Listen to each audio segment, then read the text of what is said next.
मंचर शहरात एका भांड्यांच्या गोडाऊनमधून लाखो रुपयांच्या तांब्या पितळ स्क्रॅपची चोरी करणाऱ्या टोळीचा पर्दाफाश करण्यात पोलिसांना मोठे यश आले आहे। मंचर पोलीस स्टेशन आणि स्थानिक गुन्हे शाखा पुणे ग्रामीण यांनी ही संयुक्त कारवाई करत या टोळीला गजाआड केले आहे। पहा या धडक कारवाईचा सविस्तर रिपोर्ट। मंचर येथील जुना बाजारपेठेत राहणारे सुमित जेठमल पुनामिया यांचे मांगवडा परिसरात भांड्यांचे पत्रा-शेड असलेले गोडाऊन आहे।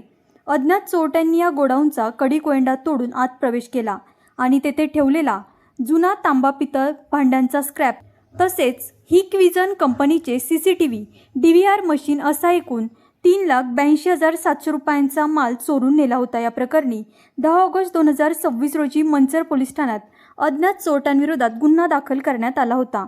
गुन्ह्याचा तपास करत असताना पोलिसांनी सीसीटीव्ही फुटेज आणि तांत्रिक विश्लेषणाचा आधार घेतला। यामध्ये आरोपी श्रीरामपूर जिल्हा अहिल्यानगर येथील असल्याचे निष्पन्न झालं। गुप्त बातमीदारांकडून मिळालेल्या माहितीनुसार पोलिसांनी सोफियान मुस्ताक शेख वय वर्ष 24 राहणार वार्ड नंबर 2 बजरंग चौक श्रीरामपूर याला ताब्यात घेतलं। त्याच्याकडे असलेल्या सखोल तपासात त्याने मंचर येथील आरिफ असलम नायकोडी आणि इतर साथीदारांच्या मदतीने हा गुन्हा केल्याची कबुली दिली। या कारवाई दरम्यान पोलिसांनी गुन्ह्यात चोरीस गेलेला 297 किलो पितळ धातूची मोड आणि 385 किलो तांब्याची मोड एकूण किंमत 5,36,200 रुपये तसेच गुन्ह्यात वापरण्यात आलेली 2.5 लाख रुपये किमतीचं वाहन असा एकूण 7,86,200 रुपयांचा मुद्देमाल जप्त केला आहे। या गुन्ह्याचा पुढील तपास मंचर पोलीस करत आहे। ही धडक कारवाई पुणे ग्रामीणचे पोलीस अधीक्षक श्री संदीप सिंग गिल, मंचर पोलीस स्टेशनचे पोलीस निरीक्षक महादेव वाघमोडे आणि स्थानिक गुन्हे शाखेचे पोलीस निरीक्षक प्रमोद क्षीरसागर यांच्या मार्गदर्शनाखाली करण्यात आली।